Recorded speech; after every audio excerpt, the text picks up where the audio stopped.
Learning objectives. After completing these modules, learners will be able to understand the meaning of international business, identify the operating differences in international and domestic business, know the scope of international business, find out the benefits of international business, learn the modes of doing international business, study the promotional schemes of the government. Meaning of international business and reasons for international business. Introduction. Developments in communication, technology, infrastructures, etc. have brought the world countries closer by cutting down the geographical distances. The changes helped the countries to trade goods and services much easily. This is further aided by World Trade Organization (WTO) and the reforms undertaken by the countries to ease restrictive trade policies. In a way, the world has become one global village. Businesses are now foraying into international markets, citing immense opportunities. India too is increasing its foreign trade and Indian companies are investing in international businesses. Meaning of international business. The production of goods and services and their trade within the boundaries of a nation is known as domestic business or national business. It is also known as home trade or internal trade. If the same activities are undertaken outside the boundaries of a nation, then it is known as international business. It is not just restricted to import and export of goods. It also involves setting up companies outside a country and manufacturing goods or providing services to foreign customers. Thus, international business comprises of both trade and production of goods and services in foreign countries. Reasons for international business. Countries engage in international business due to difference in factors of production among them. Factors of productions like capital, labor, technology, availability of natural resources, etc. varies among them. Some countries specialize in producing particular goods and services at cheaper rates and export to countries in need and gain profit. Companies too work in the same way. They engage in international business to import goods at cheaper prices and export goods to fetch good returns. International business versus domestic business. Doing business in an international market is complex than in domestic market. Politics, socio-economic dynamics, cultural aspects, etc. of the foreign country determine the business there. So, adapting the strategizing as per the host environment is the key. Some differences in doing domestic and international business are as below. Nationality of buyers and sellers. It is easy to do business deals if the buyers and sellers are of same nationality. In international markets, the differences in languages, customs, attitudes, business practices, and goals make it difficult to do business. Nationality of other stakeholders. The nationality of a company's stakeholders, such as employees, suppliers, customers, etc., differs in an international business environment. It complexes the decision-making process. Firms have to take care of the values and aspirations of these stakeholders. Mobility of factors of production. Factors of production like labor and capital have restricted mobility in international business. This may be due to legal restrictions, environment, socio-cultural settings, and economic and cultural conditions of the foreign country. Customer heterogeneity across markets. Customers in international markets are diverse due to their socio-cultural backgrounds. For companies, this complicates their product designing task and customer strategies. In domestic markets, such diversity is less and can be worked upon easily. Differences in business systems and practices.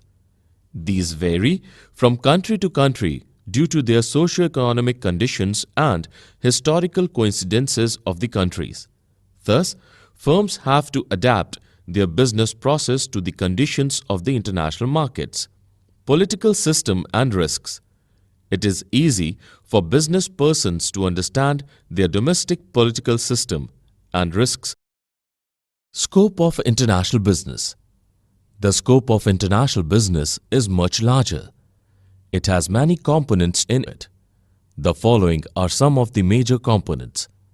Merchandise exports and imports.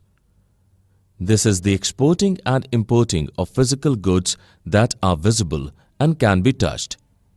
It is also known as trade in goods, and it excludes trade in services. Service exports and imports. This involves services such as transportation, tourism, entertainment, boarding and lodging, communication, banking, insurance, etc., being traded in international markets. Licensing and franchising. International business can be done by licensing and franchising of trademarks, patents, or copyrights for money. Best examples are companies like Pepsi, Coca-Cola, and McDonald's. Foreign investments. When a company or an individual invests funds in foreign country for financial returns, then it is known as foreign investment. It is done in two types, direct or portfolio. Direct foreign investment. It is investing directly in plants and machinery in a foreign country to produce goods and market them. Through direct investment or FDI, the investor can have a controlling hand in the foreign company. The investment can be done through a joint venture or PPP or by setting up a wholly owned subsidiary. Portfolio investment. This is investing in a company by buying the shares of the company. It can also be through giving loans. The investing party earns dividends or interest on loans. Under this, there is no involvement in the operations of the business. It is a mode simply to earn income by investing in a foreign company. Benefits of international business. There are several benefits for nations and business firms in undertaking international business. These benefits led to the expansion of international trade and investments, leading to globalization. The benefits of international trade are: benefits to countries, earning of foreign exchange. A country can earn foreign exchange through international business. It can use this to procure goods and services that it cannot produce domestically. More efficient use of resources. The principle of international trade is to produce more of what a country is capable of and export the surplus. With this, all nations benefit from the equitable distribution of resources, improving growth prospects and employment potentials. Developing countries cannot absorb the extra production, nor can they produce goods only for domestic consumption. Instead, they can export and improve their growth prospects and generate employment. Such a strategy was followed successfully by countries like Singapore, South Korea, and China. Increased standard of living. Through international trade, people start to use better goods and services produced in other countries, thus improving the standard of living. Benefits to firms. Prospects for high profits. Companies can earn more profits by selling their goods or services in international markets. Increased capacity utilization. Excess production capacities of firms can be utilized by gaining international orders. It helps firms to achieve economies of scale, lower production costs, and earn more profits. Prospects for growth. Demand for a product may get saturated in a domestic market. In such a scenario, firms can raise their growth prospects by selling in foreign markets. Way out to intense competition in domestic market. For a company, intense domestic competition blunts its profitability. It can raise its growth and profitability by engaging in international trade. Improved business vision. International business becomes a vision if the company wants growth, competitiveness, diversification, and gaining strategic advantages. Modes of entry into international business Part 1. There are many ways to enter into international business. They are as below. Exporting and importing. It is selling and buying of goods from abroad. It is done in two ways. Direct way. A company is directly involved in export and import activities. Indirect way. A middleman or entity is involved. Advantages. Easiest way to enter international business. Needs less involvement of time and money. Risk on investment is less. Limitations. It involves additional costs on packaging, transportation, insurance, custom duty, etc. Import restrictions of countries hamper export potential. Knowing customers of foreign market is difficult. Many firms begin their international business through exports or imports. Contract manufacturing. Here, firms enter into a contract with foreign companies to manufacture goods. It is also known as outsourcing. There are three major forms: producing components, assembling components, complete manufacturing. Foreign companies provide technological and management guidance. Final products are sold under the brand name of the foreign firm. Advantages. Large-scale production without investment, as facilities are already existing in foreign countries. Limited investment risk. Lower production costs if the facility is based in low-cost country. Increased production capacities of local firms in foreign countries. Chance for local firm to involve in international business. Limitation. Lapses in adhering to design and quality standards by local firms cause problem to international firm. The firm in foreign country loses control over manufacturing process.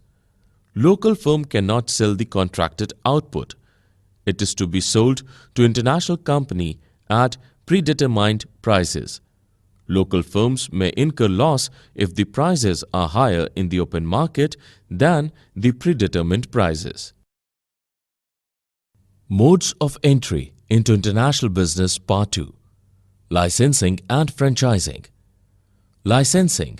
Through a contractual arrangement, access is granted to trademarks, copyrights, names, patents and technology to a foreign firm for a royalty. This is related to goods. Franchising. This is related to the service business. The franchisors set strict rules for the franchisee operators. Here access is granted to the technology, trademark, etc. for a certain period of time and for a payment. Advantages. The investment is done wholly by the firm or person of a foreign country. Hence, investment risk is zero. No loss is incurred upon licensor or franchisor. Lower risk of government takeovers as the licensee or franchisee is local person and they have great market knowledge. Limitations. Risk of re-engineering of licensed or franchised products. Leakage of trade secrets. Conflicts may arise between licensor and licensee on non-payment of royalty, quality maintenance, etc. Joint ventures. It involves partnering with a foreign firm or person to start an international business. It can be done in three ways. 1. Buying a part of the local company by a foreign investor. 2. Local firm buying a part in a foreign company. 3. Local and foreign firms jointly forming an enterprise. Advantages. Sharing of equity means less financial burden on the foreign firm. Large projects can be executed through joint ventures. The local partner helps the foreign firm in understanding local market dynamics. Avoids sharing of costs and risks involved in entering a foreign country. Limitation. A risk to trade secrets. Dual ownership may lead to conflicts and issue over control of the business. Wholly owned subsidiary. This mode allows for a complete control of the foreign subsidiary company by the parent company. This is done in two ways: setting up a new plant called greenfield venture and acquiring an existing foreign company. Advantages: complete control of operations and no risk to trade secrets. Limitations: high investment requirement, a complete burden on losses and regulations on 100% venture in some foreign countries.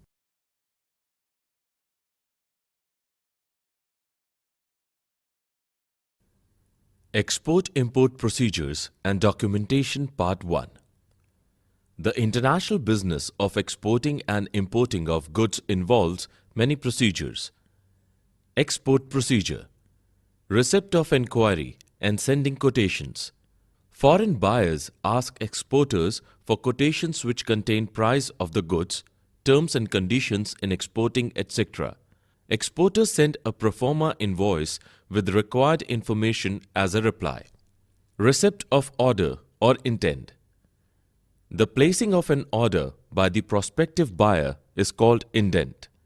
It consists of information on price, delivery terms, quality of goods, etc., assessing the importer's creditworthiness and securing a guarantee for the payments. Exporters assess the creditworthiness of importers, demand a letter of credit to avoid non-payment risks. Importers' bank issue this and agrees to pay certain amount. Obtaining export license. Anyone exporting goods from India needs an exporting license. It involves opening a bank account, getting Import-Export Code (IEC) number from Directorate General Foreign Trade (DGFT) or Regional Import-Export Licensing Authority, getting a registration from Export Promotion Council and registering with Export Credit and Guarantee Corporation (ECGC). Obtaining pre-shipment finance. This is taken by the exporter from their bank to start export production. Production or procurement of goods. Exporter starts to produce goods. Pre-shipment inspection. This is a mandatory inspection by the government to check quality of goods. An inspection certificate will be given to the exporter. Excise clearance. The exporter needs to apply to Regional Excise Commissioner with an invoice regarding export duty. The Commissioner gives excise clearance. Under duty drawback scheme of the government, exporters can be exempted from excise duty.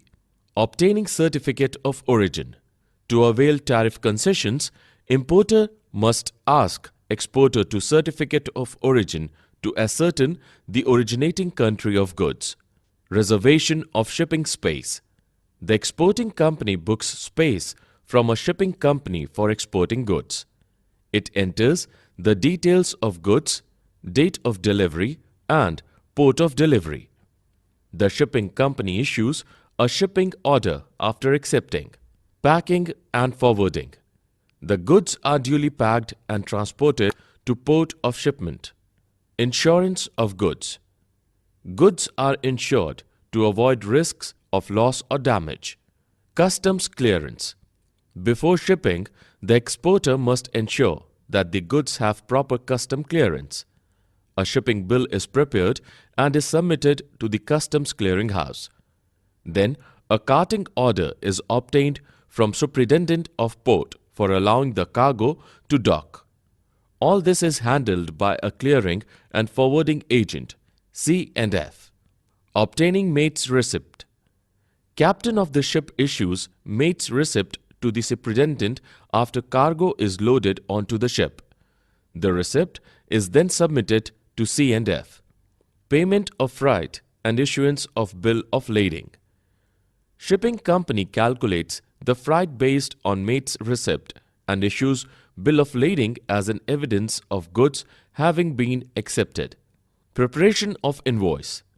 An invoice is generated stating the quantity of goods and amount to be paid by the importer. Securing payment. The payment is done at the end through the help of the bankers of exporters and importers. Export-import procedures and documentation Part 2. Import procedure. Trade inquiry. Importer inquires for the exporters of the required goods through trade directories or trade associations, etc. A trade inquiry is thus generated. The exporter sends a pro forma invoice after receiving trade inquiry. Procurement of license. As per export-import policy, an importer is to be taken from the Directorate General of Foreign Trade (DGFT), and an Import-Export Code (IEC) number is to be taken. Obtaining foreign exchange. Foreign exchange is to be obtained to pay the exporter. It is done by obtaining the sanction of foreign exchange from RBI authorized bank. Place order or indent. The importer places an indent or import order containing information on price, size, quality, grade, etc. of goods to the exporter. It also contains the delivery date, port of destination, etc. Obtaining letter of credit. It is obtained by the importer from a bank to forward the exporter. Arranging for finance. Importer thus arranges for finances to be paid to the exporter on the arrival of goods. Receipt of shipment advice. When goods are loaded for transport, the exporter sends a shipment advice to the importer. The information regarding the goods like invoice numbers, the name of the vessel, port of export is mentioned in it. The retirement of import documents. The shipping of goods, the exporter sends necessary documents to the importer via their bank. The documents include bill of exchange, commercial invoice, certificate of origin, etc.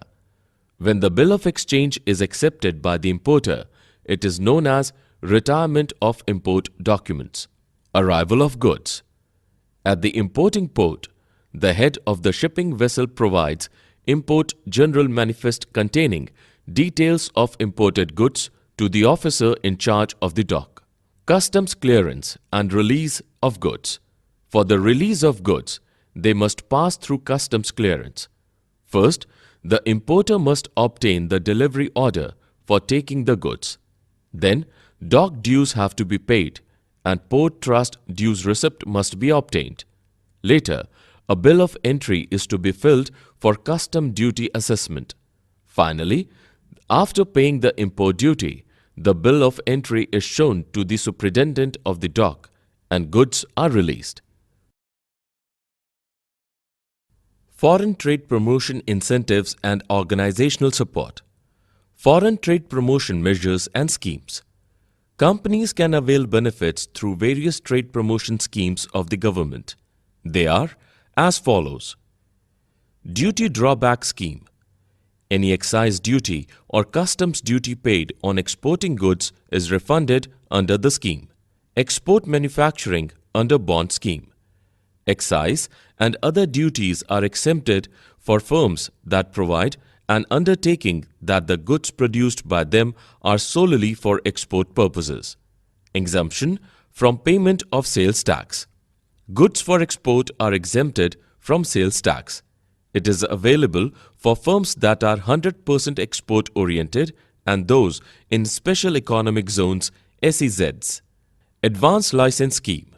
The scheme allows the firm manufacturing goods for exports can get inputs for production either domestically or from international sources duty-free. Export Promotion Capital Goods Scheme (EPCG). Capital goods can be imported at lower custom rates or zero rates for producing goods for export. Scheme of recognizing export firms as export house, trading house and superstar trading house.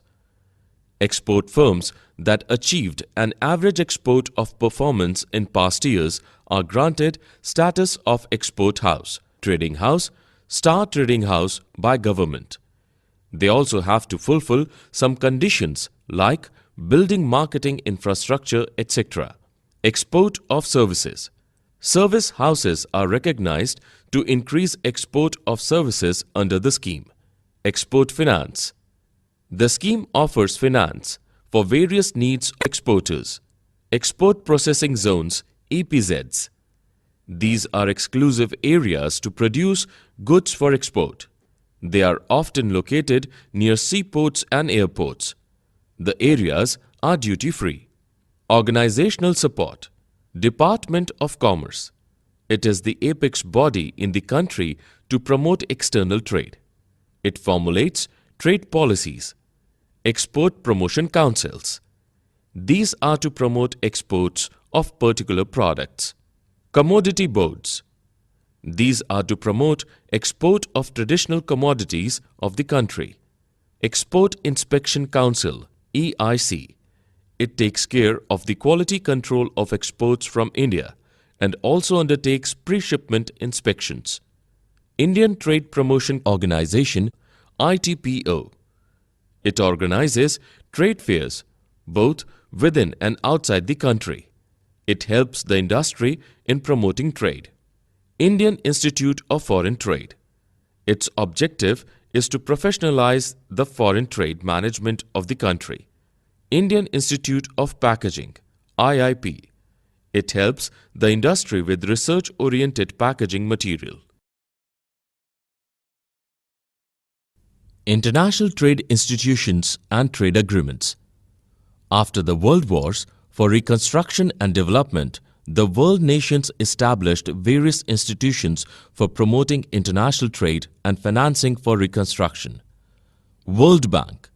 It began as an international bank for reconstruction and development, IBRD. It is to aid the war-affected countries in their reconstruction process. From 1950s, the World Bank started helping underdeveloped nations. In 1960, it has set up International Development Association (IDA) for providing loans at concessional rates. International Monetary Fund (IMF). It was set up for building a system for adjusting exchange rates. Its main objectives are: 1. Promoting international monetary cooperation. 2. Balanced expansion of business trade. 3. Stability in exchange rate. 4. To help establish multilateral payment systems. World Trade Organization (WTO) and major agreements. WTO is a successor to the General Agreement for Tariffs and Trades (GATT). It is to facilitate trade among world nations with minimum tariffs. India is a founding member. Objectives: reduce tariff and eliminate trade barriers. Improving standards of living, generating employment, increasing incomes and demand. Sustainable development. To set up a viable and long-lasting trading system. Functions: mitigating trade-related grievances. Code of conduct in international trade. Dispute settlement. Making members adhere to rules and regulations. Periodically assessing the agreements and declarations. Benefits: promotes international trade. Settles disputes. Improves living standards through free trade. Fastened economic growth. Helps developing countries grow. Summary. Let us summarize what we have learnt. International business is the production of goods and services, and their trade within the boundaries of a nation is known as domestic business or national business. Doing business in an international market is complex than in domestic market. Politics, socio-economic dynamics, cultural aspects, etc. of the foreign country determine the business there. So, adapting and strategizing as per the host environment is the key. The many components of international business include merchandise exports and imports, service exports and imports, licensing and franchising, foreign investments. Benefits of international business to countries: 1. Earning of foreign exchange. 2. more efficient use of resources. 3. Improving growth prospects and employment potentials. 4. Increased standard of living. 2 firms. 1. Prospects for higher profits. 2. Increased capacity utilization. 3. Prospects for growth. 4. Way out to intense competition in domestic market. 5. Improved business vision. Various modes of entering international business include exporting and importing, contract manufacturing, licensing and franchising, joint ventures, wholly owned subsidiary. International business of export and import is complex with various formalities to be fulfilled. The government, through various schemes and organizations, promotes international trade.